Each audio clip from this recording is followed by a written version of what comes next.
Well, good evening, everyone. Thank you all for coming.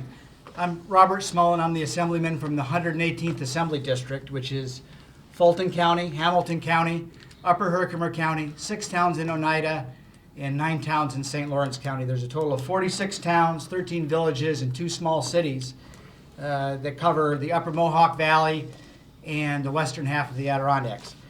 I'm very pleased that you're here tonight at our Water Quality Forum, and I'd like to introduce my fellow Assemblymen who will just briefly introduce themselves and tell a little bit about where they're from and perhaps some of the issues, and then we'll get into our forum here tonight. So I'd like to start on my right first. Thank you. With Assemblyman Mike LaPetri.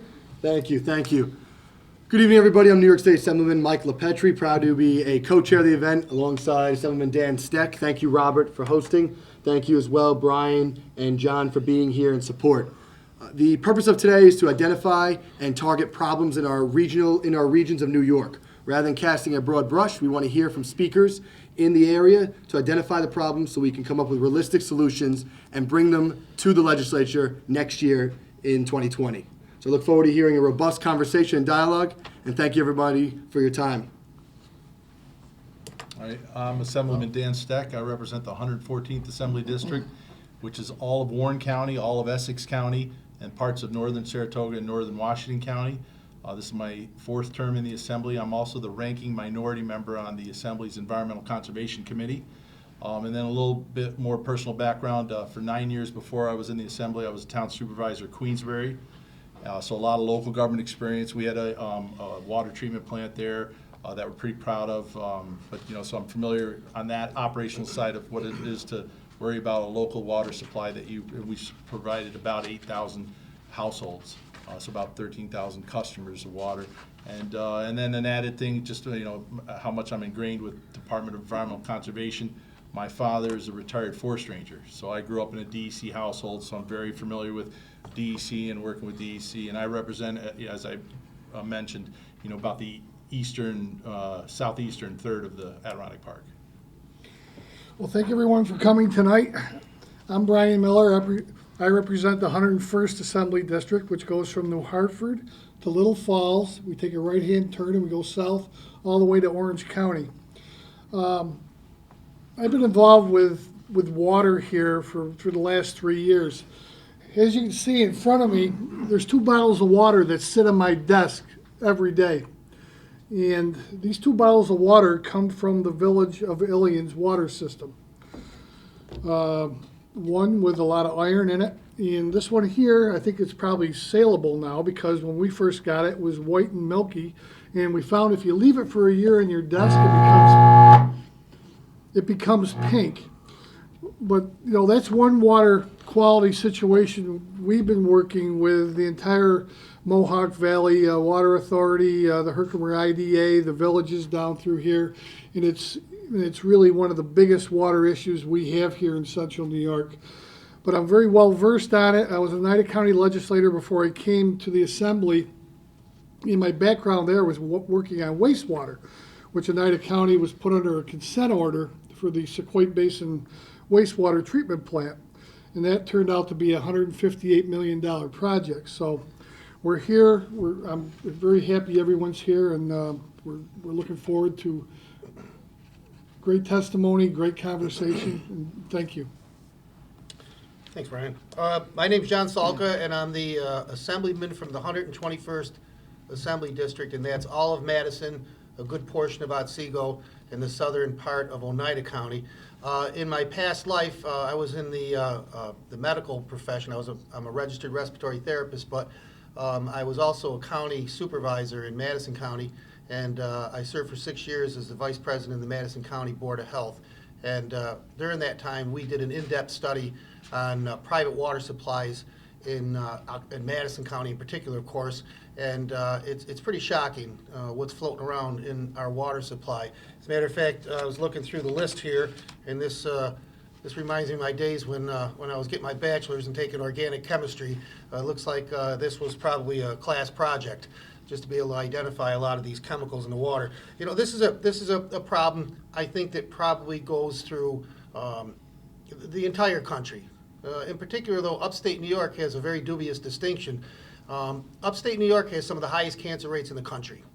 Okay, if you look at New York State has some of the highest cancer rates in the country, and upstate New York has some of the highest cancer rates in New York State.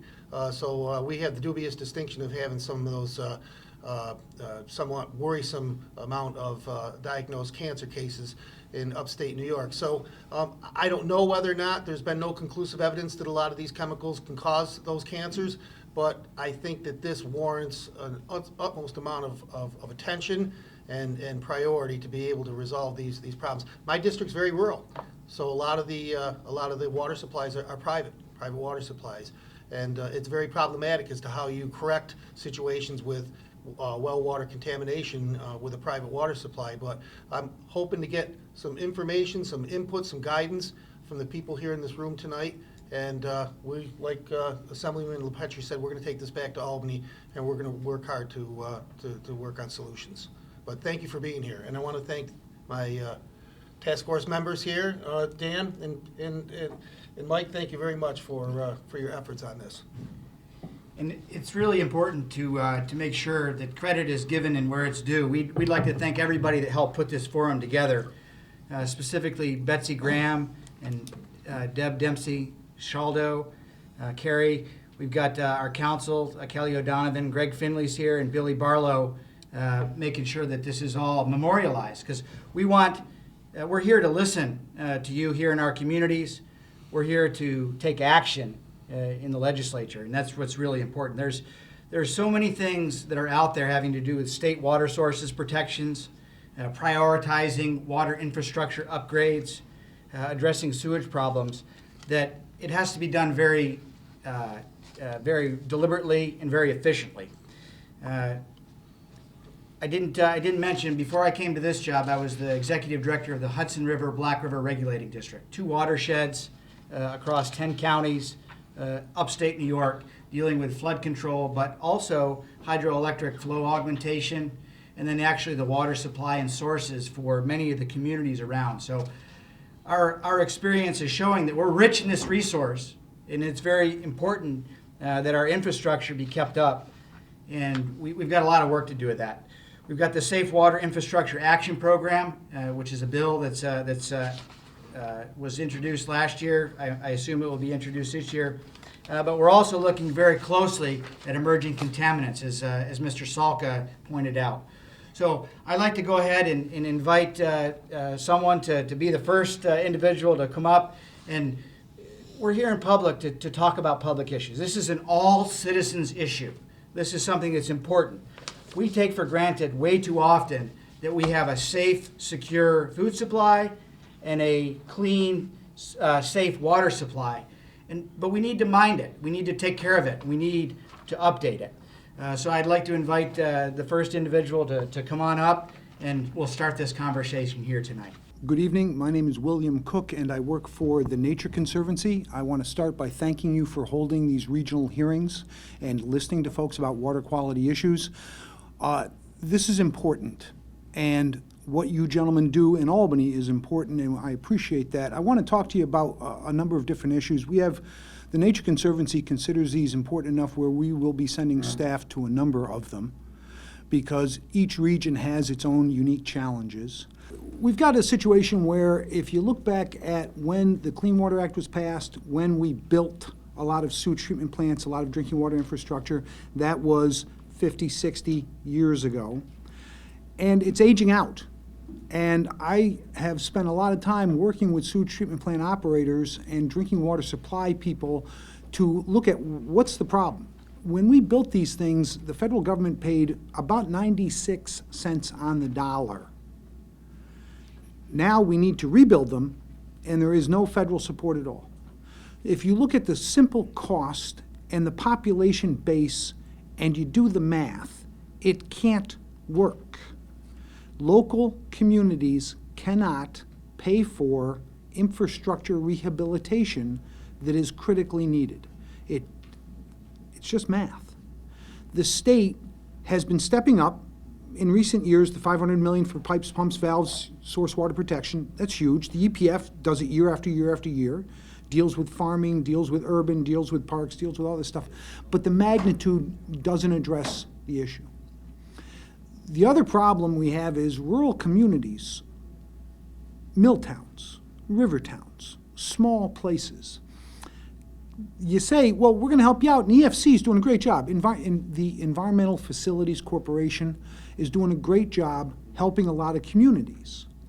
But when you go to a community that has a small population and say, look, you got to fix this, and they do have to fix it, and we're going to give you no interest loans, and we're going to give you some grants, maybe 5–10% is grants, and we're going to give you 0 interest loans.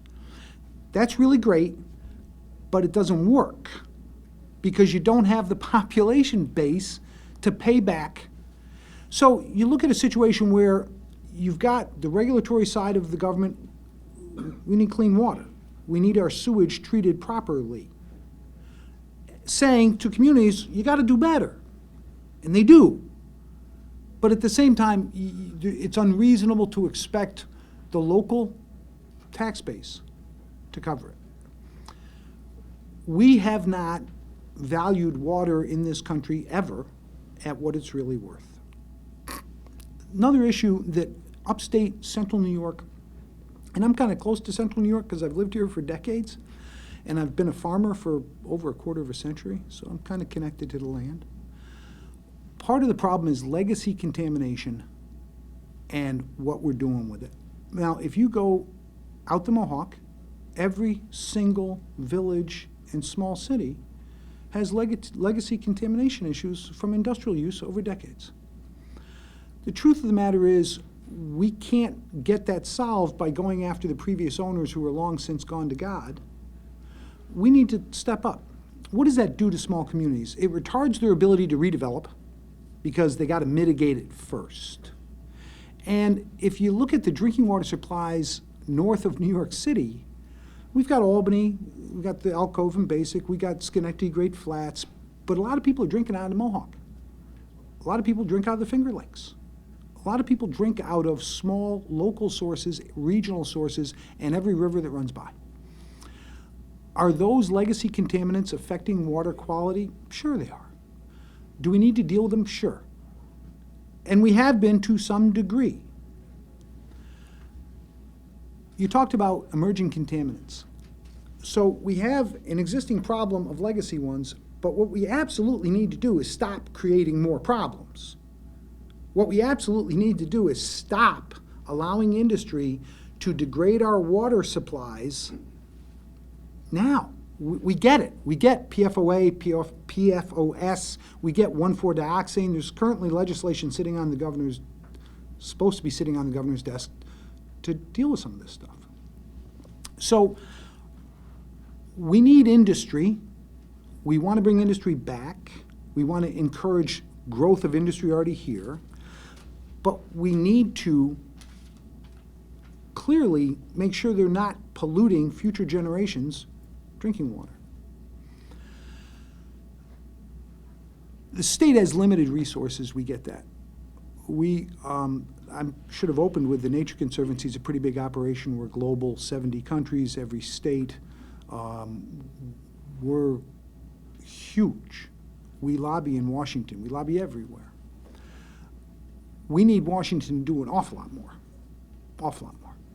We need the state to do what it can, but when you look at taxes in New York, I'm not going to shock anybody, they're pretty high. So, and on a personal note, I don't want to pay any more. Well, when you own a lot of land, one of the great joys of owning a lot of land is you get to pay a lot of taxes. Let me just warmly welcome our colleague, Gary Finch. Thank you. Thank you so much for coming, Assemblyman Finch. The number of assembly members at this event this evening in central New York speaks volumes about your interest in the issue. I've been to a number of hearings in my time, because I'm old, where there have been literally 1 or 2 members. Thank you for this. So we look at what the state can do, it's kind of limited.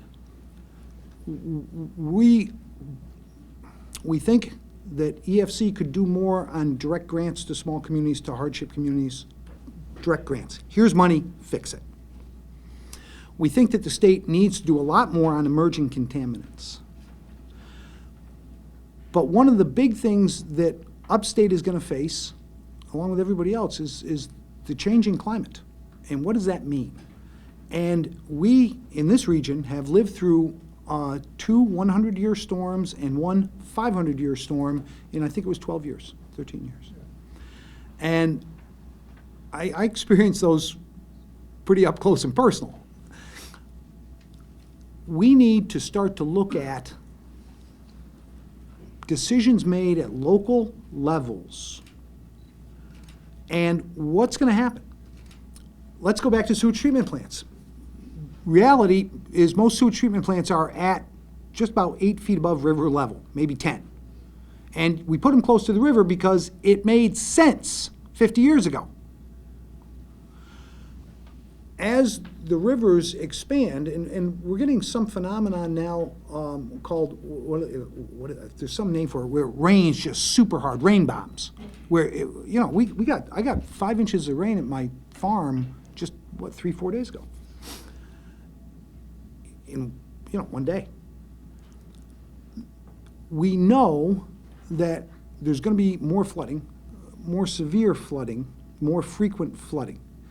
Every decision local villages make on any infrastructure should acknowledge that and move accordingly. On Long Island, they had a big sewage treatment plant, it'll come to me, but the whole thing just got wiped out by the storm. I mean, it literally flooded the whole thing. Well, you put salt water into pumps, sewage treatment plants and salt water don't really go well together. That's absolutely going to happen again. So resiliency, recognizing what's coming, making infrastructure decisions, helping build infrastructure that will put up with the storm flow, things like that. That's kind of the central New York thing. I could spend another 30 minutes on farming, but there's a lot of people behind me. We believe that working together, we can affect change that works. We're a science-based organization, and we're committed to working with everybody as we deal with urban issues, rural issues, coastal issues. I appreciate you members of the Assembly coming out here to the middle of nowhere. For some folks, to people like me, it's home, and spending some time and listening to local folks. And I will I'll stop at this point if you have any questions. Otherwise, thank you for giving me time this evening. Thanks, Mr. Cook. I just have one question. Yes, sir. Mr. Cook, so of that recommendations, would you say most importantly to this area, to the upstate region, the EFC should be doing specifically these direct grants, not loans, but direct grants? Do you have an idea of the amount, if so? Honestly, we got to be doing direct. Let me step away from the nature conservancies because I haven't been told what percentage. Okay. We've got to be doing like 70% grants. I mean, I know it sounds, I don't know how it sounds to you, but the truth of the matter is when you deal with a little tiny community and they need $3 million and there's 1,840 of them, we need hardship qualification. We need it to be based on what real people working real jobs can really pay and stay in their home, And it looks to me, from my old age, that it should be at 60-70% grants. And no interest loans for the other 30. But I believe that EFC should be empowered to look at each community and come up with a number that works. If you look at what we're paying for water, whether wastewater or drinking water, there's no good news. It's going to cost more. But if you don't look at it from the affordability side, if you don't say, I'm looking at a family making $38,000 a year, they live up here in the middle of New York State, and there's 3 kids and 2 adults, and they're making under $40,000 a year, what can they actually pay for an increase to their drinking water costs? Because a $100 increase to those people is an awful lot more than a $100 increase to some of the rest of the people. And I think you got to take a hard look at it, because one of the things we have to do is recognize we want rural population centers. We actually want rural communities in New York. And I could tell you a million reasons why. because how else do you support the farming economy or any other part of it? But so we need to recognize we got to stop losing population in these small towns. Well, how do you do that? Well, part of the way you do it is you make it not too expensive to live in those small towns. Any other questions?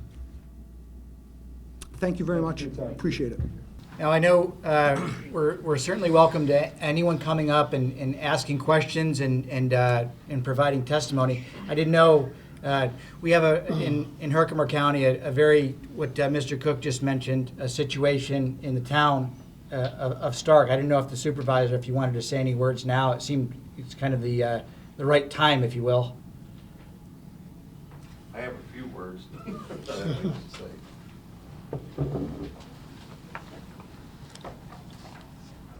I'm the supervisor of the town of Stark. It's in southern Herkimer County. We have a small rural community. We have a school district that we are responsible for. Mr. Supervisor, sorry to cut you off. Just for purpose of the record, can you identify your name as well? My name is Richard Brunner. I'm town supervisor for town of Stark. Thank you. Sorry. And what Mr. Cook just laid out for you, even at the 70% rate for funding, which we were awarded 75% and 25% loan on the original award. Problem is that it cost more by the time we got to construction than that. We were awarded a second grant at 50% loan, 50% grant. That's still not enough. The award came back at nearly $3 million, what our total cost is going to be. The original award was for like $2.1 million. We're a long ways from that goal right now. We're responsible for the school, and there is only 40 residents that own property within the water district. And as far as expansion, we've applied for loans, and they all want to see expansion. Well, Van Hornsville is a very, very small community. There isn't room for that kind of expansion that New York State is looking for. We tried different places. We've been to OCR. We've been to a lot of different communities, NBRC. We don't qualify because we're not expanding. We're not creating jobs because of this structure. But if you look at it from the other direction, if we don't get this water system built, we lose the school. And then we lose jobs, we lose teachers, and we lose the kids. And then you've lost someone else, the future of our community, because they all move away. And they're moving away anyway. But that's just our one little predicament that we have. I'm sure there's others that have much bigger problems than we do, but it affects us all in the very same way. Water quality is very difficult to identify, and then when you do identify a good source, you want to multiply on it, you want to harvest it. And you gentlemen are very interested in this. Mr. Smullen has been to our board meeting, and he has seen firsthand the public's reaction to our predicament. And You said you had, excuse me, you said you had about 40 there's customers roughly 42 customers right now in the water district. And what is describe the district, what's the supply? Is it a well system? It's a new system. We had a spring system that worked and has been in place ever since the school was built, which is 83 years ago. And it worked fine for as long as the infrastructure held together. Unfortunately, it's fallen apart, and now we're working on upgrading. We have drilled wells that provide it. It is a good source based on the information that we've gotten from Department of Health, and we've gotten from Rural Water, and that we have gotten from the engineers that worked the project for us. And they are out there trying to help us locate additional funding to pay for the contract. But we're pushing the limit that OCS will allow us to do. What was the project cost total? Ballpark? The original number was at $2.1 million. Changes, upgrades, moving well fields because of different reasons. But with everything that has transpired over the time period, we're looking at roughly $3 million. $3 The construction cost is 2.2. We were awarded 2.1 total in the beginning. The construction alone is 2.2 million. It's not big, but it is more than our community, based on numbers, can handle. We did a survey on, an income survey, and ours is like 40,000, 38 to 40,000. And Mr. Cook hit it right on the head. He said everything that I would have said if I'd been the first one to say it. But that's our problem, is we're small. Most of the people have low incomes. Right, exactly. It's not quite low enough. Trying to live on it is a different situation, but what we have, we need to keep for as long as the school stays viable. And the thing we don't want to do is lose the school. Merger is not really a big option for us because it's such a large area. We have a huge area that we cover for a limited number of children. What's the enrollment? Roughly about 170. But there are a lot of Amish in our community that have bought the farmland that we can't farm anymore. So they detract from our enrollment numbers. I mean, if the small farms are still in place today, I don't know what the school situation would be. I don't think at our biggest we were ever more than 250 to 300. For what it's worth to you, again, where I'm from, what you just said, you could easily have dropped that into Essex County or northern Warren County. I mean, the numbers are similar, the size of the community, the enrollment, it's very similar. A lot of upstate New York is like that. The village of speculators, sort of thing, yeah. Yeah, you're right. So what we got here in these communities is a classic catch-22, where you need these quality resources to be able to keep people and to attract people, but they're not there, so people are leaving. So the cost just can't be borne by... Borne by the numbers that remain. Exactly. I was the school board president at Brookfield Central. We're down below 200 now. Right. And we're very concerned about whether or not that school is going to be able to stay open. And we are too. We've been invited to 4 different merger studies. It doesn't materialize. And I think mostly it's based on the fact that it's such a large area that our district covers. Right.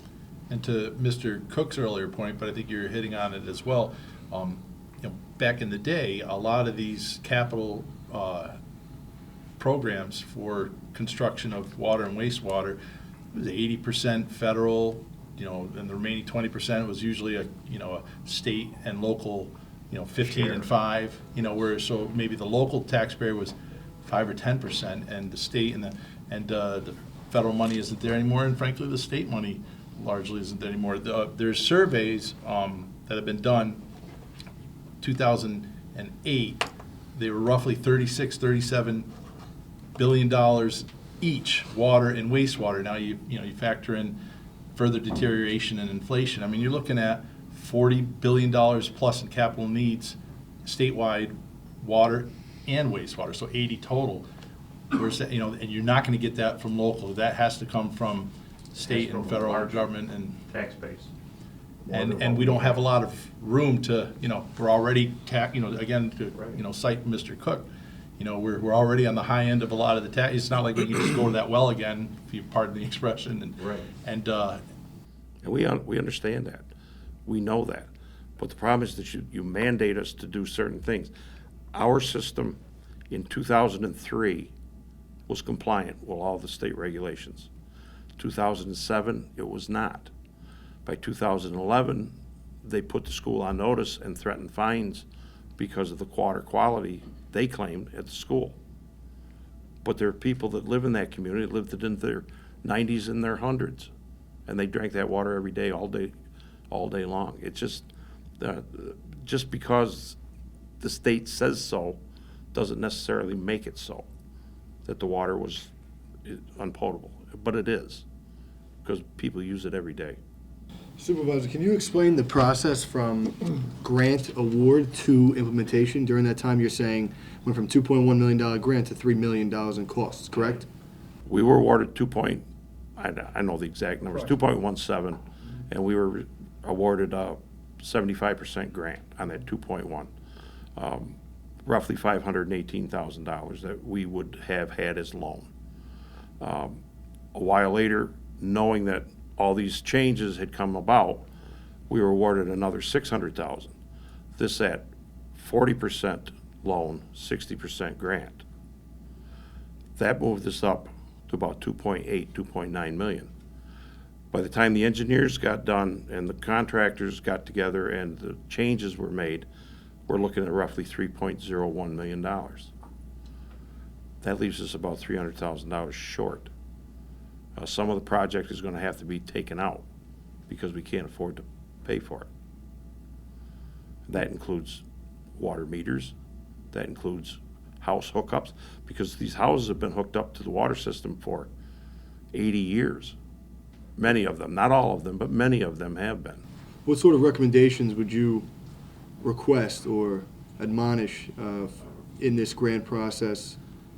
In my own personal experience with our local community, we need more grant funding, is what would be ideal.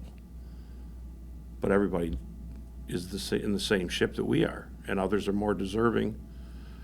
But the problem is that in our community, this is the one time that we're going to get hit hard with it, just to keep the school open, to keep those few residents that live inside the water district so they can afford to pay for it, and they can't. What's the timeline now on this proposed, Well, we're under construction right now. under construction right now? Right, and we are coming back. It won't be completed this winter, we don't believe. We believe that they will complete the project in the spring.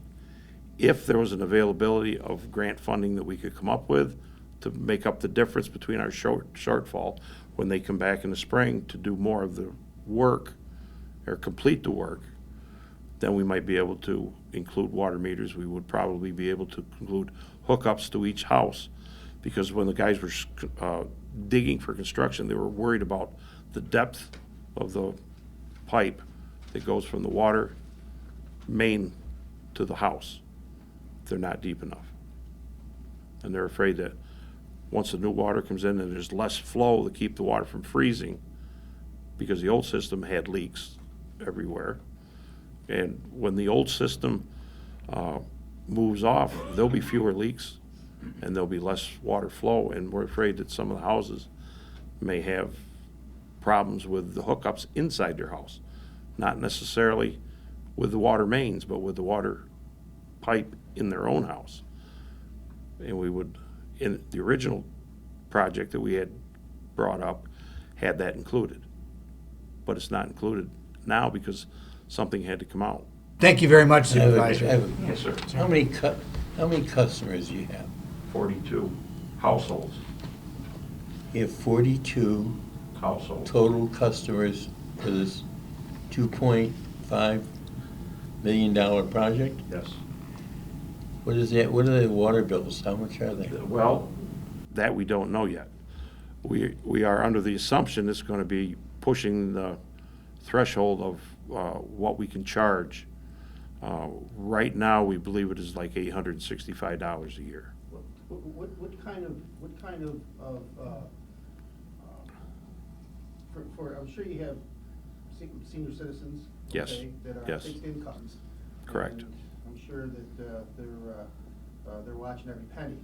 What kind of effect is a bill like that going to have, along with taxes that are increasing? We understand that. We don't know. Right. It may drive more of them out of town. Right. I know their houses are for sale in the hamlet. It's not even an incorporated village, it's the hamlet. And the town is responsible for that water district and that hamlet. And we're working to find what we can find, but we're not coming up with it. Like I said, most of the grants that are issued are for growth or infrastructure. And, we don't have the location to have industry move in. We have the school, and that is basically about the extent of our industry. You lose a school and you lose the heart of a community. Well, that's the whole thing. I mean, if you've ever been to Van Hornsville, I don't know that any of you have, but it's a cute little community that when you drive through it, you say, gee, that's a nice place. I would like to live here. And a lot of people do want to live there. But if you pull $1,000 a year water bill onto them, who's gonna wanna move there? And to keep the kids there and driving to work every day is gonna be even more difficult. My name is Patrick Bescher. I'm the Executive Director for the Mohawk Valley Water Authority based in Utica, just 20 minutes up the road. We supply a population of about 130,000 people and the greater Utica area, the city, and a number of surrounding towns and villages in both Oneida and Herkimer County. And we currently have an expansion project that's kind of in the early stages, but that's going pretty well. But I wanted to share really two topics with you tonight, if I could. One stems from a conversation I had just earlier yesterday. Last night I got home from a water conference down in Rhode Island. I was there for a couple days, and I was talking shop with one of my colleagues who's the deputy director for the city of Fort Worth, Texas, Water and Sewer. She said they're getting ready to have this big 40th birthday celebration.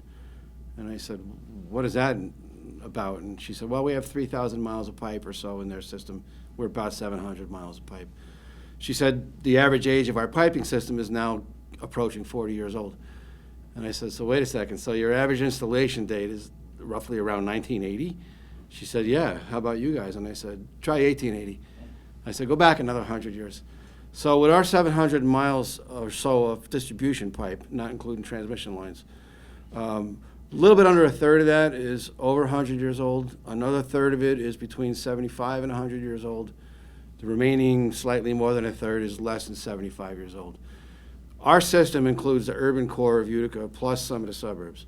So if you look at, for example, Onondaga County Water Authority out by Syracuse or Monroe County and Rochester, they don't have the urban center. There's a separate Syracuse Water Department. There's a separate Rochester Water Department. And I know from working in Syracuse in my prior years, they're in the same boat we are, which is an aging system, not nearly enough funding to maintain it and do a renewal process. So just this morning when I got into the office, I had to put out a media release announcing that next Monday night, our board is going to be voting on a proposed 2.5% rate increase. It's not a lot. It's about $1 a month for our average house, $12 a year. But it's nowhere near reflective of the actual cost of operating our system. Because when you look at pipe replacement and 700 miles of pipe, and the fact that right now, in a good year, we can rehabilitate maybe a mile and a half of those mains, we have our system on a 600 or 700 year replacement cycle. That doesn't cut it. So in order to really accelerate that, we'd be spending tens of millions of dollars more than we do right now. And our annual operating budget is $25 million roughly. So to really get where we need to be, we'd have to inflate our rates by 35 or 40%, probably more than one time in the next 2 decades of massive jumps to maintain the system. As I said, it's very old. The federal money, I think your first speaker tonight mentioned that a lot of that federal money has dried up. Some of it is starting to come back, but it's highly competitive. And so aging infrastructure, I think, is going to be something that you'll encounter really in any older urban center or villages that have been around since the early 1800s. They're all going to be in the same boat that we are. And the system's just plain aging out. So, resources are scarce.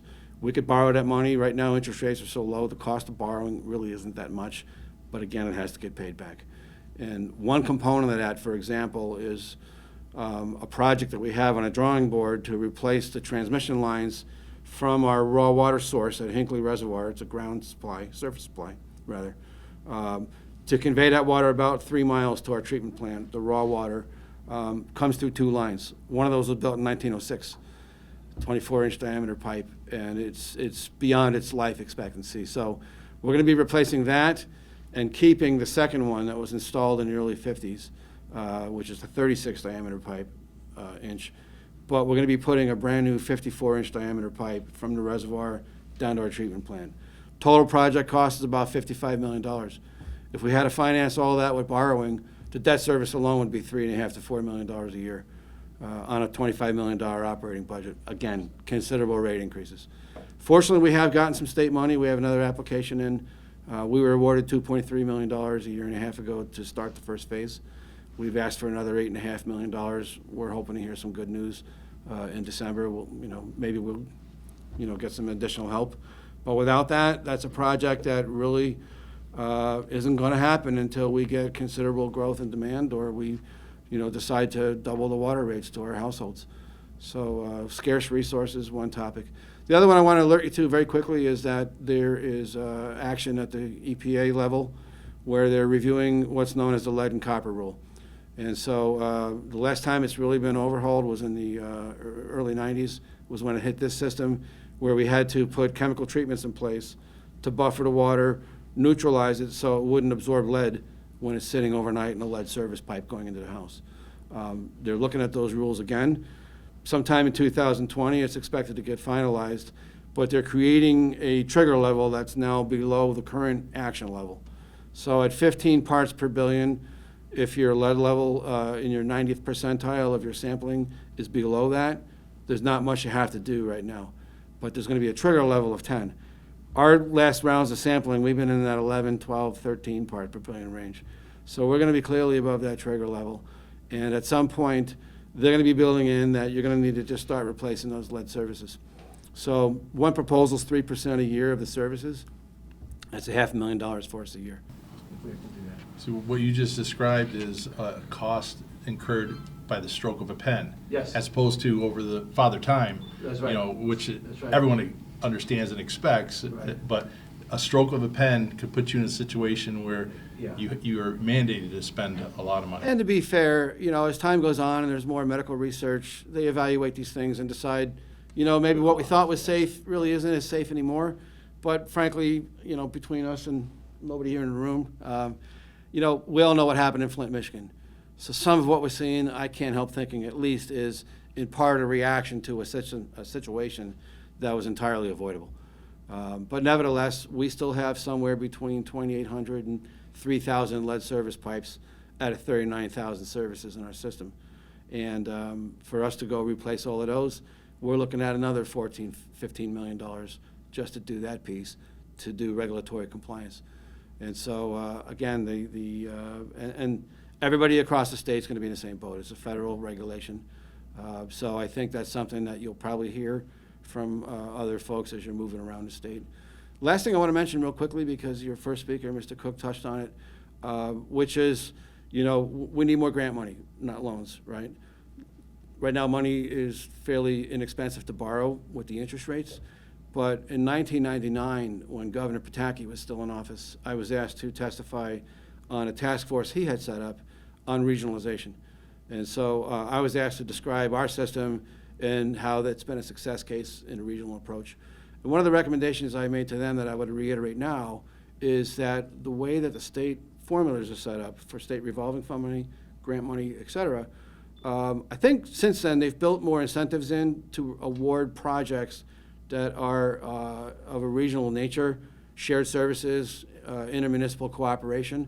But in my opinion, I think those incentives need to be built in much more strongly and make it to the point where we're no longer bailing out, unless it's a rural community where there's no one nearby. And I understand that a lot of people have to go it alone. There's no choice. But in some areas, I've seen a lot of instances where communities have chosen to go it alone, and they've received the money to sort of stay in business as an island, and over time it turns out it's just not sustainable anymore. So I think that economy of scale and banding together is one approach to the lack of resources that we really have to focus on, and I think try to incentivize to the best that we can. So I have some stuff I'll leave with you. These are just some notes of what I referred to here. So please feel free to reach out. My business card's attached to it.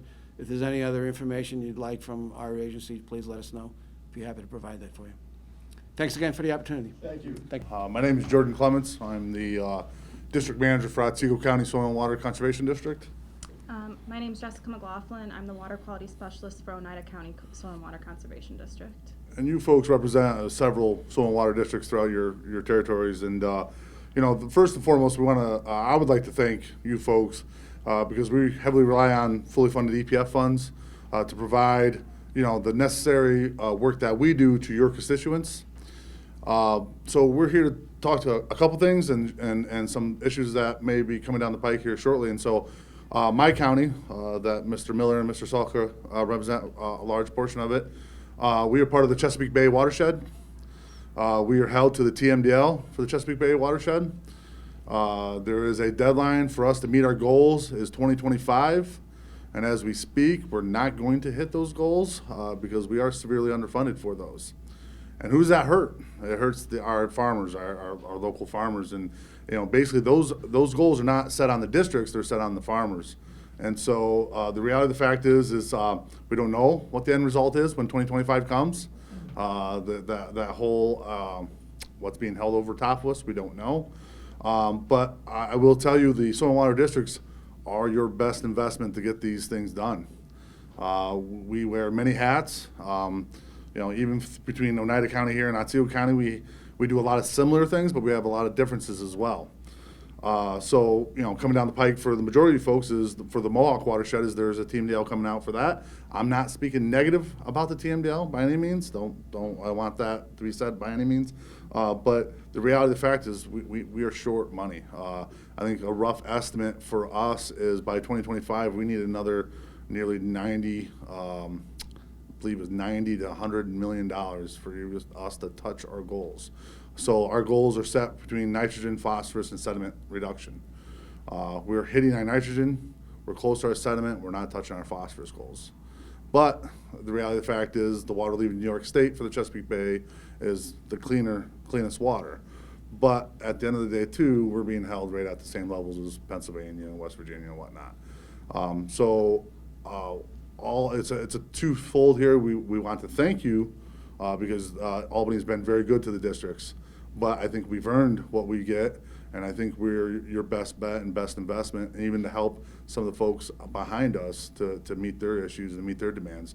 We write lots of grants. That's why I look the way I look. I'm behind a desk majority of my time now, and so when they hear cost shares, that's a huge fight there because most of our grants are a 75-25, 50-50 split, and the downfall there is that if you increase the percentages at the same time, though, that means there's less money available to more folks.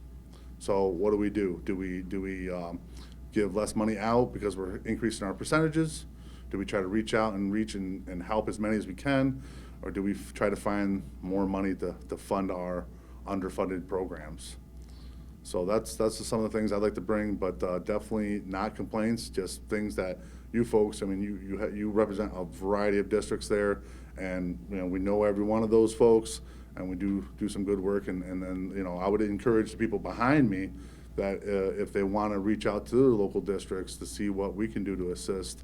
I can't say we'll answer all issues or be able to do everything that's of concerns, but definitely you hit the nail on the head with us on the task force for water quality. That's half our battle is water and soil. So for sure.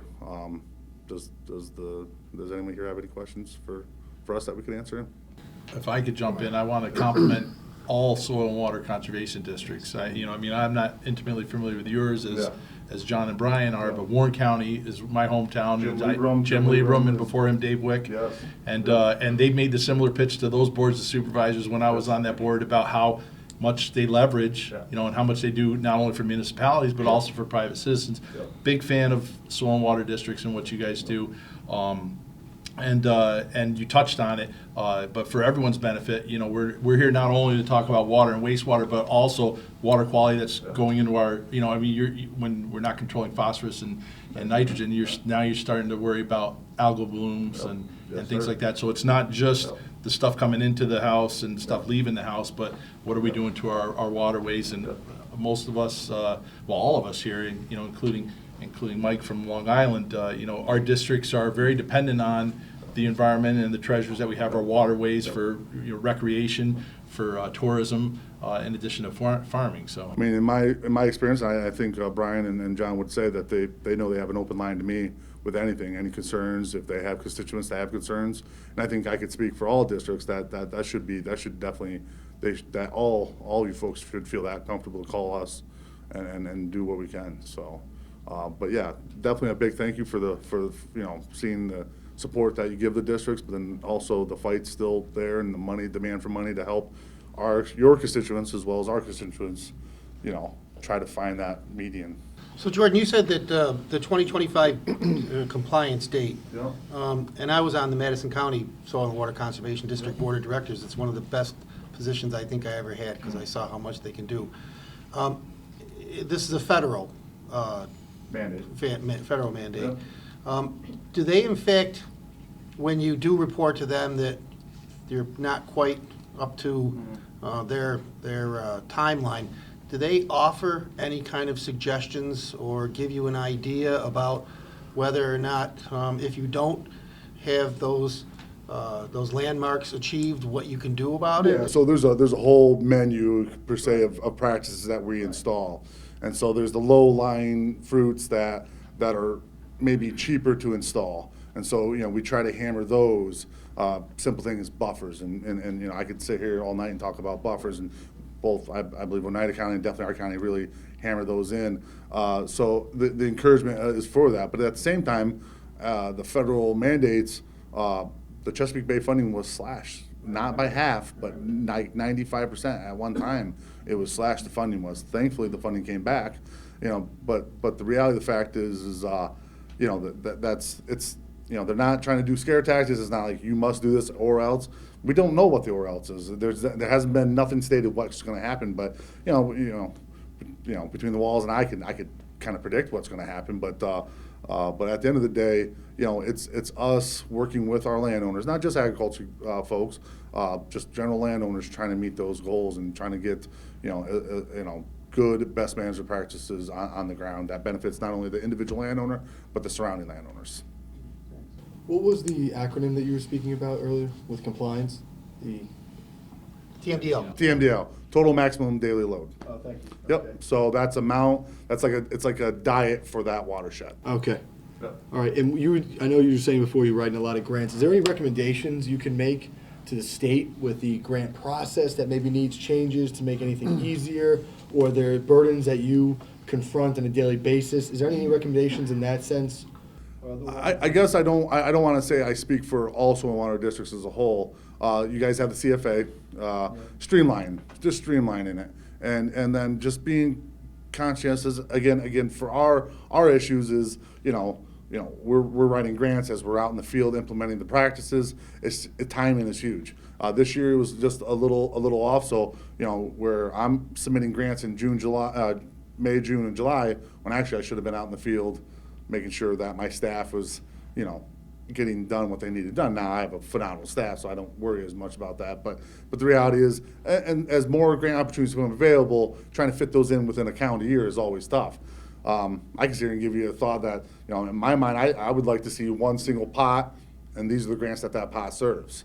But that's just my suggestion. I don't want to represent all the districts in that. But the reality is, I think we, at one time, which I didn't like to say, and the districts were the best kept secret. I don't want to be a secret. I want to know that you guys can come to us when you have constituents that have issues, and we can come to you when we say, hey, we need more funding to meet your constituents' needs.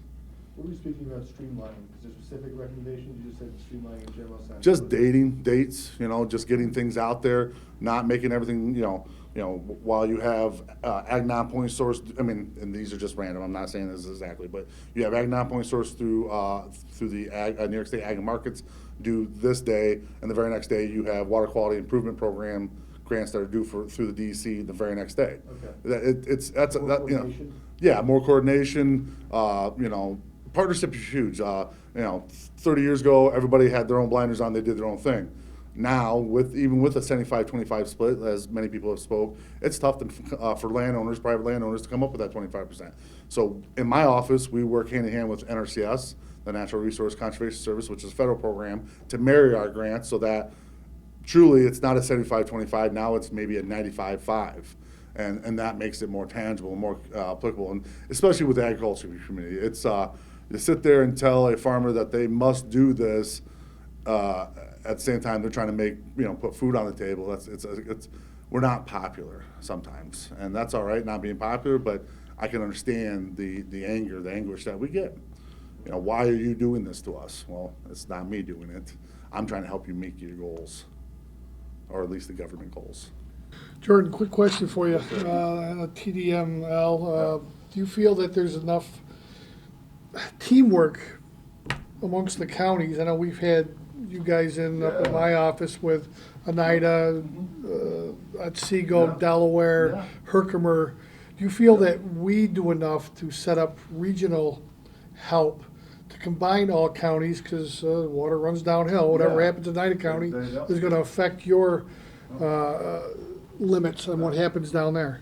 I mean, is there enough done? No. I mean, I think partnership could always be improved. But what's wonderful is that, you know, a lot of times our counties that touch, like, you know, we partner a lot of times with Delaware County or Shenango County, especially if a farmer or landowner owns property in both, you know, both counties.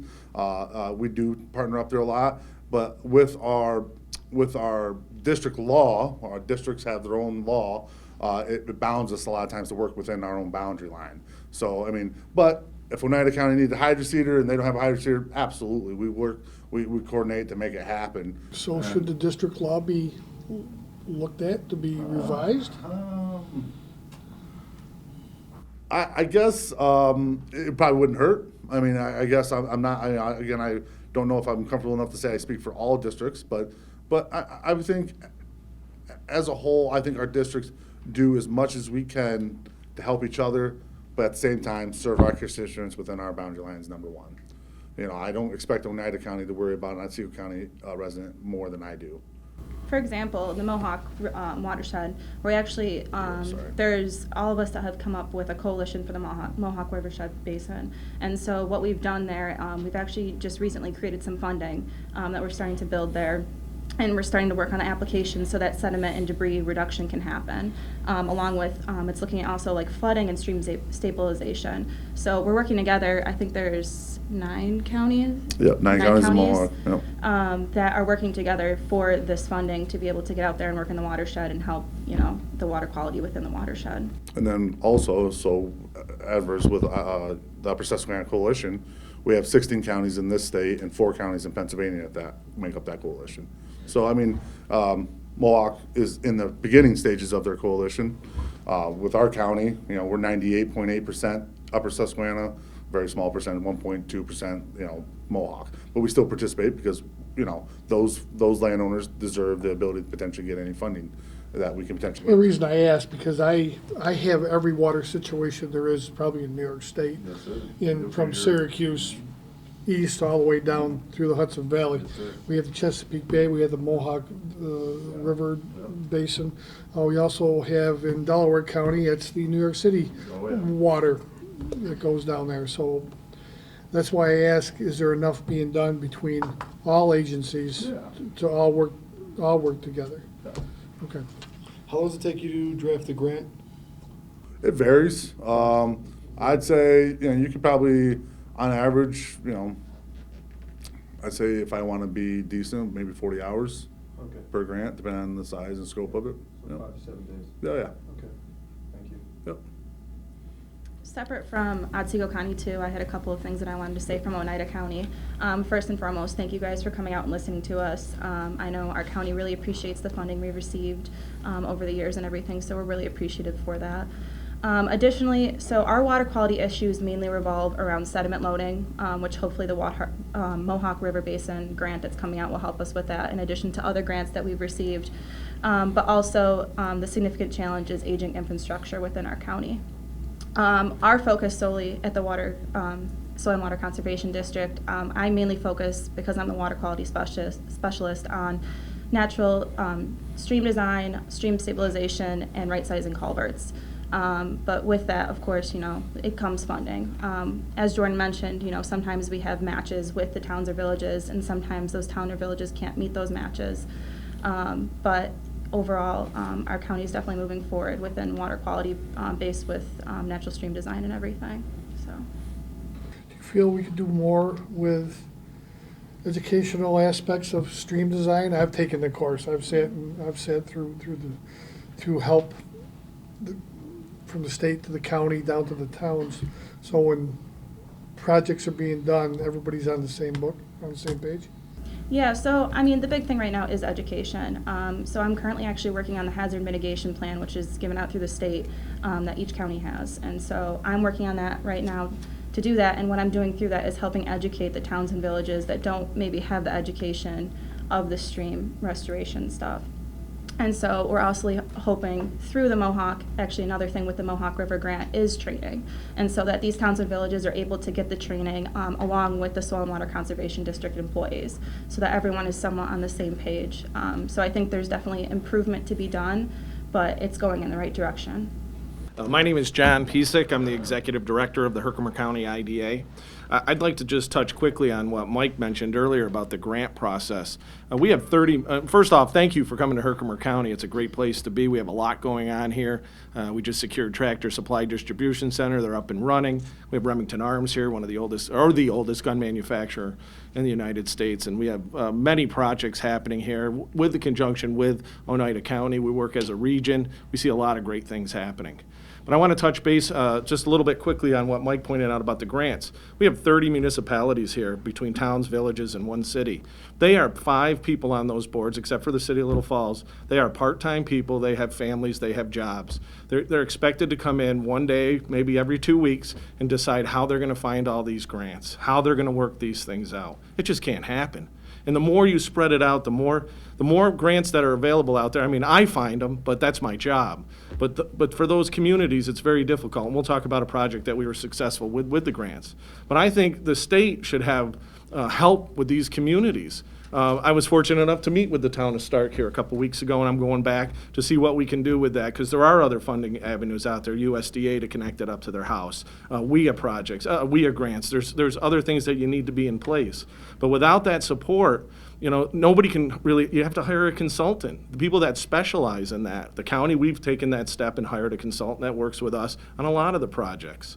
But it's very difficult to weed your way through and find what grant will best suit you, or what part of money you can get for that doesn't affect the other grant that you're doing. It's a huge project, and there's other people here like Dan Stalteri from the town of Herkimer. He works all day. He coaches kids, and then he has to go try to figure this out, plus deal with everything else from personnel to trucks to this. It's impossible, and it's a difficult thing that the state has put us on, and the federal government. You know, but we're looking at consolidation. We're doing some things. So that'll bring me to the grant that we just received. It's an MRF. It's a Municipal Restructuring Fund grant of $3.4 million. And we took 5 communities along the corridor, the Erie Canal corridor, and it's the town of Schuyler, the village of Frankfort, the town of Herkimer, the village of Ilion, and the village of Herkimer. And there was roughly around 22,000 people there. It's a third of our county. And working with the governor's office, we were able to secure that money. So that's just phase 1 of it. That's just to do the engineering and to do the studies, the easements, to get everything in place that we need to do. But we're going to need money to put the pipe in the ground. We've worked closely with Oneida County, with the Water Authority. They've already been in Herkimer County. We're expanding that footprint. We're increasing economic development where we desperately need the water to do that. So it's at a time now where you have to work with these communities. And we're not alone in Herkimer County. We know there's all these municipalities out there. But you get lucky, you get one that maybe found them something that can help support that. So we took it on as the IDA to be the lead agency that would go after the grants to help support this water line. That's unique. Most IDAs don't do that. We're the only arm of economic development in our county, but we felt it would help benefit, like I mentioned, over 22,000 residents. We were also successful down in the town of Manheim, the village of Dolgeville. We received a $1.8 million grant through the CFA process to put in a 500,000-gallon water tank that'll help support that. The village of Dolgeville has been under a consent order because they needed a backup support, as well as they had some stagnant water on the high side of their community. So this will not only help that entire population, but it'll help our industrial park that we have 30 acres that are down there. And it is permitted for meat processing, though I learned to call it protein processing now. So we're just looking at other opportunities. We have water here. Pat's been an excellent resource for additional water. So we need to do those things. Each of the 5 communities I mentioned that Assemblyman Miller's been talking about most with Ilion, they're in dire need of good quality water. They've had their wells in place, one of the oldest sand wells in the country. I mean, it just, you have to look at these things. And if we didn't consolidate and work together, we were not going to make this happen. So we took the lead and we wanted to go that route. Somebody else mentioned about these towns that we have around here that have brownfields or old factories. We were lucky enough to receive a $200,000 EPA grant to do phase 1 and phase 2 assessments. We took several properties. One of the lead properties is the Dual-Fold property. Old manufacturer of computers. It was where this college first started. They made underwear for Dual-Fold, those old type. And we just see that taking off more and more because we're doing these things with these local small towns that need it. And if you don't have the resources to apply, which 30 of our municipalities, it's very tough, or you don't have the right engineering firm that's going to work with you on that you can afford to pay them, that's where the difficulty is lying right now in getting the quality water and these sewer plants up to speed as well. We have a countywide sewer facility that covers about 4 or 5 municipalities, but we're looking maybe to form an authority to take over some of these other ones because you just can't find the workers anyways that can run the plants. So we're taking a look at several things to make this county continue to grow and take care of the residents of the county. We're about 62,000 people. We go all the way up to Old Forge, Chanded Forest Water Safari. Everybody's heard of that. Great park. And then we go down to Route 20. John, I remember when I was a town supervisor over in Brookfield, we got a grant to build a salt shed. Okay. And we had to use the grant gateway. And it was around the time that they just started instituting that. And I got to admit, it was very, very tough to navigate through the grants gateway. Is that your opinion also? It is, and it's a lot of redundancy when you're doing a grant. So much, it's like cut and paste the same paragraph. Though, if you want the money, you got to do the work.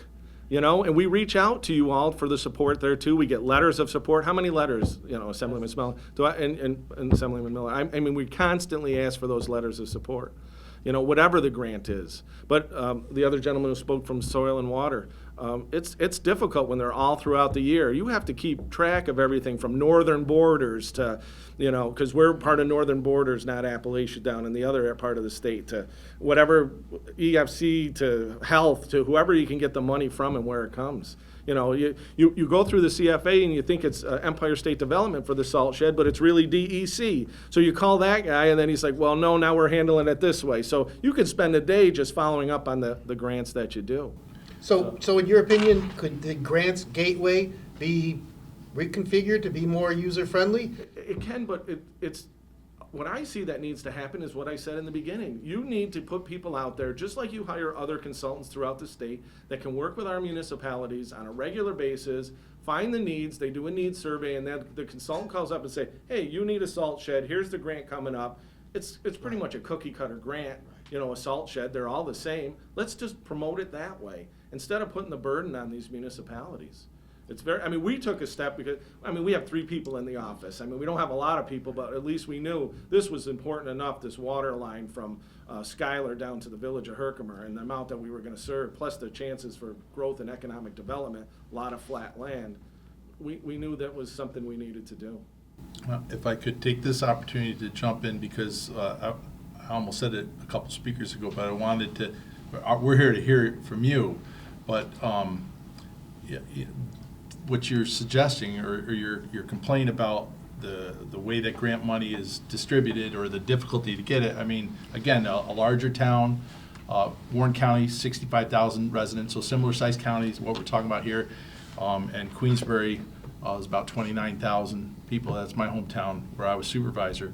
A bigger town or a town that has a staff, they have the wherewithal. They may have plans already on the shelf that's ready to go, and when there's money available, boom, they're ready to go. And so it isn't necessarily always distributed based on need or urgency as much it is opportunity or timing, which is a heck of a way to approach. My background, I used to be an engineer, so I like to, I like a process. I understand the politics, we do that now too, but something as basic as water and wastewater, and so where I'm getting at is everyone in local government is certainly familiar with the CHIPS program, which is a Consolidated Highway Improvement Program. It's been around for decades. It's a known amount and it's a known formula. It's based on how many miles of highway you have in that municipality, and then based on a simple formula, not politics, not who asked first or who wrote the best or had the most, letters of support, but a known, predictable formula.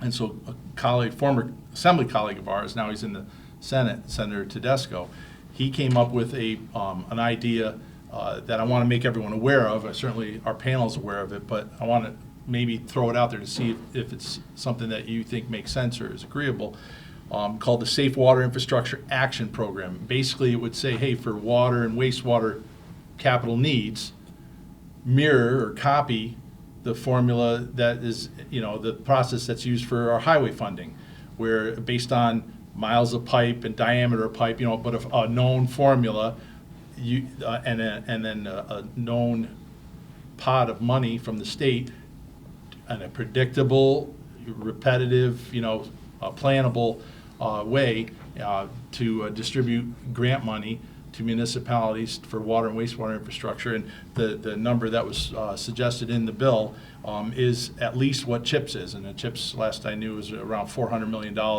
So if there was an annual amount of, similar to $400–500 million, again, going back to, hey, we might need $80 billion in the next 20 years, 400 million probably is a good start, because it, should be all state money, but a predictable process to go and say, hey, this municipality has this many miles of pipe and this many, water customers, or whatever that formula is, and then there's a predictable, and so that you're not running out there and hiring consultants to go and write that grant, and oh, by the way, you've got 2 or 3 other grants that are hitting at the same time, and which one do we go after this year?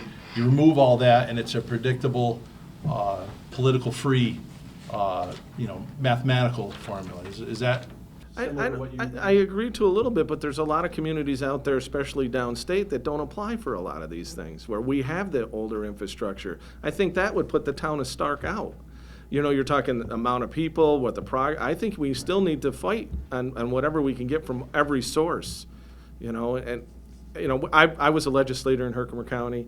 I understand the CHIPS. We partner with Oneida County. We always thought, we deserve more, but you look at population, and you do go after other grants too. Our highway commissioner, he goes after whatever else he can find too on top of CHIPS. Well, and I don't mean to necessarily replace all other sources, but as a baseline, as something that everyone, you can hang your hat on, we can expect this level of support annually based on our size, our. Of course, we would always like more funding, yes. So, I mean, that's it's just whatever the process is. So where is that bill now?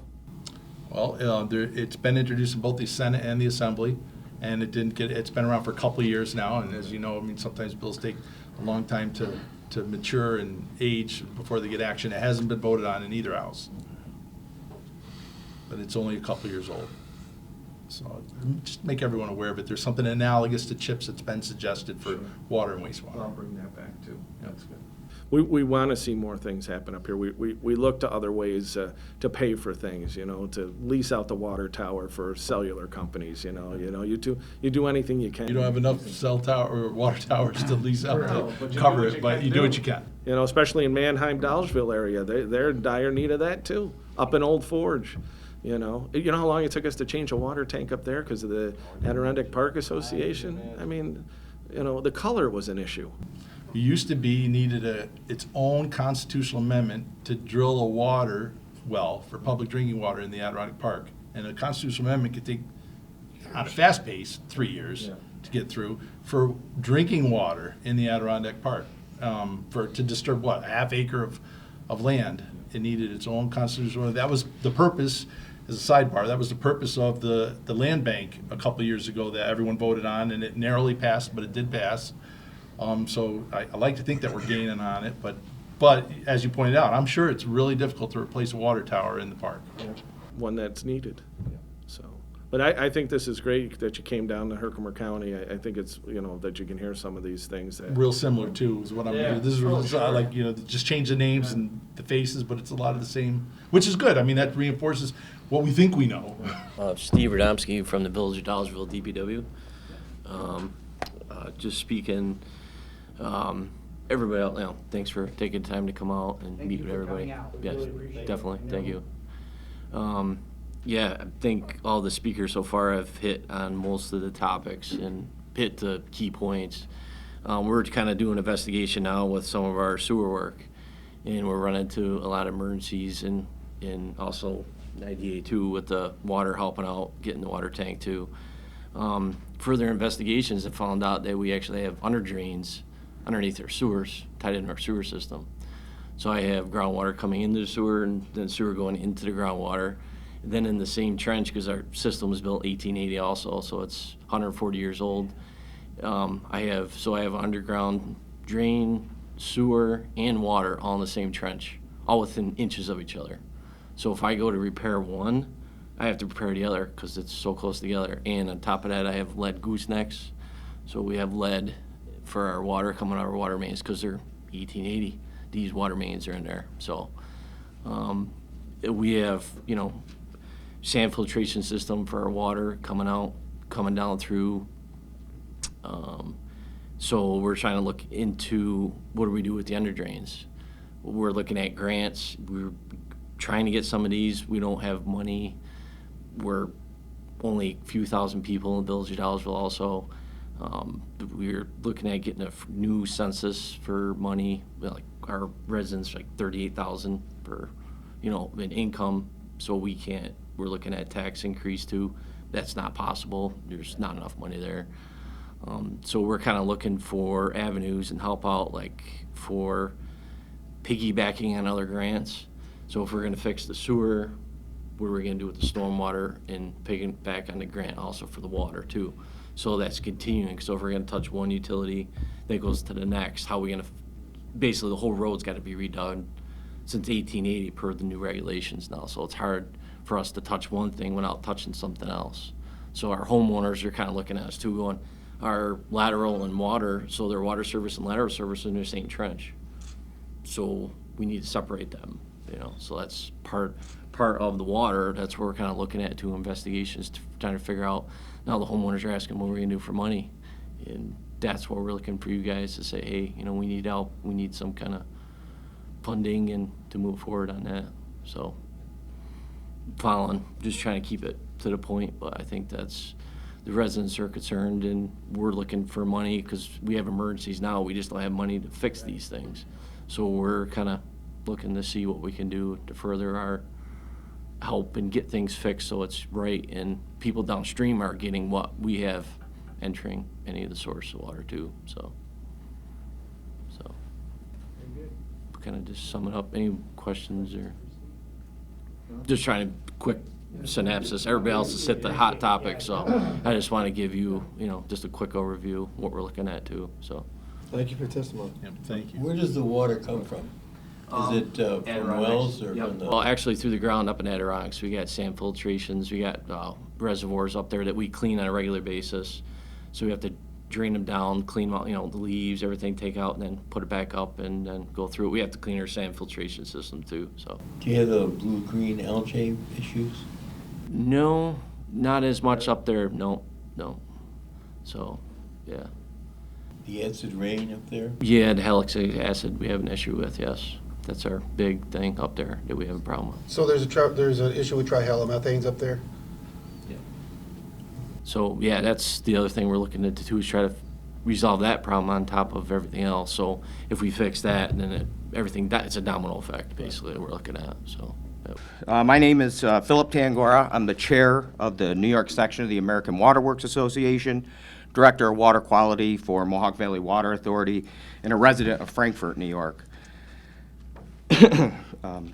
The New York Section AWWA is a professional society representing drinking water professionals in New York State, and as the chair this year, I proudly state that our member utilities provide safe drinking water to 75% of the state's population.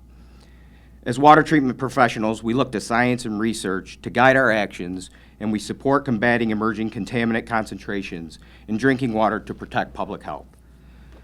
On this issue, public concern has outpaced available research.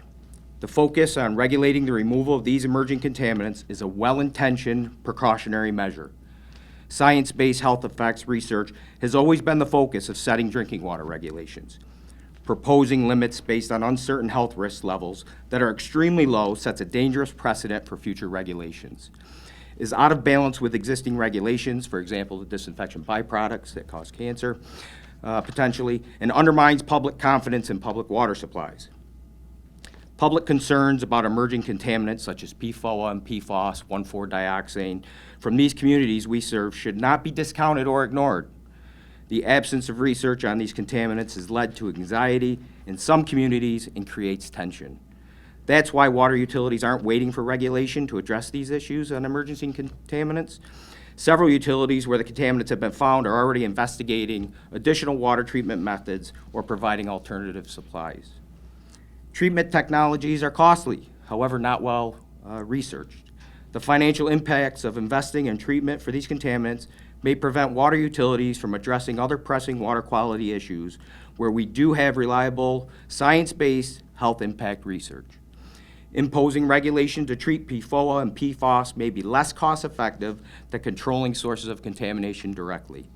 In the end, the communities we serve will pay the bill. We must ensure we provide the safest possible drinking water in the most effective way. We ask that your task force on water quality consider the following. Ensure that realistic compliance milestones and completion dates are incorporated into regulations. Compliance with the proposed regulations for the previously mentioned contaminants will prevent significant challenges for public water suppliers. Allowing enough time for compliance is critical. Recognize that our state's regulators are woefully under-resourced to effectively regulate these contaminants. There is not enough staff, research, and funding currently to give this issue the attention it needs, and doing so may prevent us from addressing other pressing water quality issues. Excuse me. Understand that the levels being considered are not based on science, because that science doesn't yet exist. Instead, we are in a national race to have the lowest maximum contaminant levels. The current EPA health advisory for PFAS is 70 parts per trillion. That's the equivalent to a grain of sand in an Olympic-sized swimming pool. Is 10 parts per trillion that much safer? We just don't know that answer. Build in time to get the regulation right. Setting a regulation doesn't solve this issue immediately. Regulators and utilities will need time to adapt, and if not given time, serious challenges to water supply may occur. Be consistent with ongoing science and research as it begins to provide reliable evidence. If we get conclusive evidence that specific levels of these emerging contaminants are safe or unsafe, we should revisit the regulation. Support funding for the treatment of drinking water to remove emerging contaminants and develop alternative drinking water supplies. These actions are expensive, not caused by water utilities, and funded by increasing the water rates that our customers pay, which is challenging in many communities, as we've heard. Finally, we ask that you tell the public what utilities are already doing to ensure safe water so we can reinforce public trust in drinking water. The public needs to hear from legislators that utilities are providing them with safe drinking water. Thank you for your time. Yeah, I've left a couple copies up here, and my contact information is on there as well. Phil, you brought up about in your first point, realistic, right? Realistic expectations. What would constitute realistic, though, for you? Well, in terms of the perfluorinated compounds in 1,4-dioxane, we know that the costs are extravagant, right? And for 1,4-dioxane, there are a couple communities, Suffolk County Water Authority and I believe Bethpage Water District down in Long Island, that have done some research in piloting some advanced oxidation protocols that seem to have worked. But it's a new science, and we're not sure how effective that's going to be over the long haul, right? So if we're going to look at this, and of course we support water that's protective of public health, but it has to be phased in and it has to be responsible not only to the state as a whole, but to the utilities that are going to have to implement this. So implementing an MCL and then which will automatically put public water systems in violation is not an appropriate approach, because the engineering and design and constructability and financing can't be done in that narrow window. There has to be a responsible time frame in there. Locally, we really don't know the impacts of specifically those three compounds, the perfluorinated, two perfluorinated compounds and 1,4-dioxane, because there's only been a small sample set, really, that the state has used to develop these regulations. Their estimate is, I think, roughly 90 systems are going to have 1,4-dioxane issues or perfluorinated compound issues. But we don't know that because they sampled perhaps less than 10% of the public water systems in New York State. So, right, locally we had the Griffith space that closed 20 or something years ago. A lot of those perfluorinated compounds came from firefighting foams, come from, right, from air bases. That's where Newburgh has its issue from. So we don't know really what those issues are. I'm not saying those are issues. I'm saying that we don't know, and we need to take measured approaches to establishing these regulatory limits. So sometimes those standards take a long time to develop. Absolutely. Because if anything has a health effect, of course, now you want to do studies on those health effects, and that can take years. Sure. So how do we design systems that mitigate or address contaminants when we really don't have any solid evidence on how to go about it? We're kind of flying blind there. Well, we are a little bit. You know, as much as I don't like to defer to the federal government, I will say that the EPA does have a science-based methodology in place for establishing maximum contaminant levels based on the occurrence in public water supplies, the risk to public health, and the ability to reasonably reduce that risk through treatment. Okay, so there is a protocol out there. It is time-consuming, right? Some of these communities here need action now, but the state has stepped in to facilitate some on-site treatment needs, certainly for the perfluorinated compounds downstate. You know, but to put such a broad brush across the entire state is very difficult, and it's going to be difficult not only for utilities but also for the consultant engineers that are going to have to be have the ability to design and construct these treatment options. Thank you. Yep. Just two other comments. One, this is a message that we've shared across the state recently. We sat in on the Governor's Drinking Water Advisory Council and relayed those comments well. So we appreciate you coming to Herkimer County. It certainly makes it easier for us to get our message out. So thank you. And I will agree with you on the Grants Gateway, who, having dealt with that myself, it is a bear. It's very, very difficult to navigate through. Well, it's kind of discouraging when the people that you turn to for advice say, well, we're not exactly sure how to navigate through that either. So if they don't know, who knows? So, and then they give you a timeline, all right? And They give you a timeline and then they say, well, try again. yeah. Try again. I mean, it took us months and months of redundancy and getting things kicked back at us, and just it was a challenging exercise in bureaucracy. I agree. So, well, thanks. All right. Thank you for your time. Thank you, Phil. We hope you feel better. Yes. Yeah. Thanks.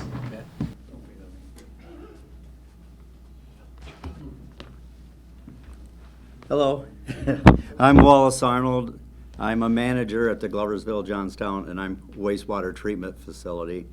I'm a professional engineer, chemical, nuclear, environmental engineering degrees, but I thought it'd be good if you guys just had some budget numbers because you're a task force.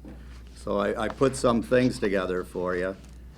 And what I did was I went back to the year 2001, and we have paid $30 million in projects to upgrade new systems, replacement in the wastewater plant there, and it serves 2 cities.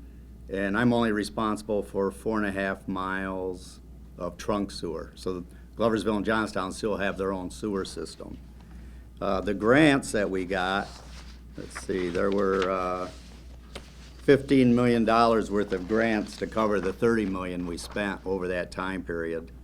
Let's see, NYSERDA, Economic Development Administration, Green Innovative Grant Program, National Grid gave us some money, Housing and Urban Development, Empire State, and the last one was DEC.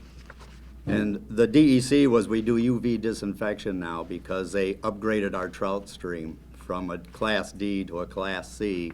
So now we have to disinfect 6 months of the year, and it cost us $2 million to put this in. It's just in now, was started up in May 1st. But it cost us $2.1 million, and they're giving us $1.1 million. So that was more money the community had to eat. And I'm a little worried in the future because we know the TMDL is coming down for the Mohawk River Valley, so and I called the permit writer. I go, so what am I going to get hit with, the nitrogen limit or the phosphorus limit? And he thinks it will probably be the nitrogen limit. So I'm already going to do some testing on changing our aeration system, buying different bubblers to see if I can meet that goal before, so I'm ahead of the curve instead of behind. Even though the grant program only rewards those who are behind the curve or are bad. If you're in front of the curve, you don't seem to get any reward out of the system. And in the next 3 years, I'm going to be spending $1.8 million on other projects that we have. Like a lot of people don't mention, you got to have safety, you got to have a fence around everything. We got cogens, and what they are is we get whey from the dairy industry, and we generate more power than we use. So I have 3 cats at 1.1 megawatt, and my first week on the job, I had to confess to the feds I was selling power without a license. So I got fined $750. But basically, we save $500,000 a year every year because we consume our own electricity. That's why I have the engineering degrees, because it's really not a wastewater plant. It is a lot more, very sophisticated. So, but I have to fix the trunk sewer, and let's see. So far, we've spent $750,000, but CT Mail did an evaluation, and I got to spend $4.4 million. So I still owe $3.7 million on fixing just the 4.5 miles. I don't know what the city does. And then I gave you a list of upgrades since it was started in, let's see, the municipal agreement was 1964. The first plant was 1972, and I think they tell me the feds paid for all of it, I think, right, if you jumped on board right away. So when the one guy said, why isn't the feds or the state paying, well, they did back in 72, but we haven't seen too much of them since then. And, oh, there was one last thing for wastewater. I send my sludge to the, let's see, Fulton County landfill. It's 2,000 tons every month. But you're starting to hear rumors in other states are closing landfills to municipal sludge. That's a real concern. So I'm planning, I got a study out to how much it would cost to purchase a dryer so I can dry it from our 20% consistency down to up to 95%. That way, I got a fleet of trucks, four trucks. They make 8 trips a day to the landfill. I could eliminate a lot of issues there, but I don't know how much it's going to cost. Somewhere between $6 and $10 million, and I'll need a good grant because I need, as an engineer, if you don't get, 6 to 8 year payback, you table it. The last time they did the study, it was 19 years. Well, the plant's obsolete, so obviously we said no. So a grant would go a long way to making that happen before we start filling up our landfills with a lot of sludge when it could be, garbage. Plus, my trucks are really heavy. We're transporting a lot of water to the dump. And the other trucks that go in are very light compared to what I send there.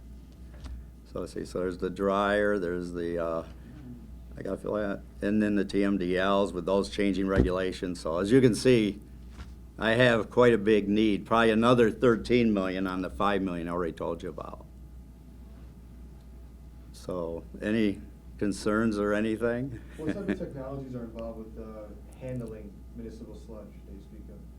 Is there any ways, what ways to clean it? Are there efficient ways that we can develop or utilize, anything like that? Okay, what we do is when we collect all the sludge, it goes to the digesters. And if it's in the digester, there's a rule, like we're in, I'm going to say 20 days, and we have like a 30-day life inside the digester. All pathogens and germs are destroyed. So now it's stabilized, and it goes through the belt press, and they get compressed to 20% solids. And then that's what you put in your trucks. It's just simple conveyor, screw conveyor. Okay. And when the trucks are full, then they leave and the operators take them to the dump. Okay. And it's a round trip. So if I could get the dryer, I might make just one trip a week instead of 8 times 5, 40 trips. So it gets me off the road. Now, they spent money a few years ago. The landfill sends us leachate. It's a 6-mile pipeline, so it comes directly to the plant, and then I can feed it into the plant at a controlled rate because it's really high in nitrogen. And that helps a lot for taking care of it and its income. And the dairy industry is located on the hill, and they put in a pipeline. I think that's about almost a mile. And their wash water comes directly to the plant, and we treat it, and we can feed it in at a controlled rate. So I'm like 50% municipal, 50% right now industry. So if I could just get some grants, you know, I can really simplify life. We've kept the rate increases to about 2% a year. But I don't know what this $1 million that the DEC isn't paying for is going to do to the ratepayers yet. You know, because once a year you go before the ratepayers. That's usually in April. But my budget was just done this month. Thank you. Wallace, thank you for all the good work you do. And Thank you for coming. And I put this all together for you, and thanks for entertaining me. And I'll leave this right here as well. Thank you. And you dropped something by your right foot. I don't know if it's important. Oh, probably my card. Thanks a lot. Thank you. There's no doubt about it. This is going to be a formidable challenge. In Albany right now, you know, we have a number of issues. The big 800-pound gorilla in the room for next year's debate, if you will, is Medicaid. Medicaid's in trouble. Huge amounts that were kind of kicked down the road from the 2019 budget to the 2020 budget is going to be something that's going to have to be contended with. And of course, you got the MTA, which is in serious trouble down in New York City, and then you hear about the Long Island Railroad, and you hear about just this plethora of issues that are going to take billions and billions of dollars to be able to resolve. So there's going to be more and more competition between upstate and downstate for funds that we can justify from region to region on how much we need. So my advice is to make sure that you stay heard, that these are issues that you stay in touch with us about. I'm proud to be sitting here tonight with my colleagues, trying to give some attention to an issue. You know, water is a basic element of life, and clean drinking water is what every New Yorker, everybody in this country should be entitled to. And you know, we've got some major issues that have long history to them.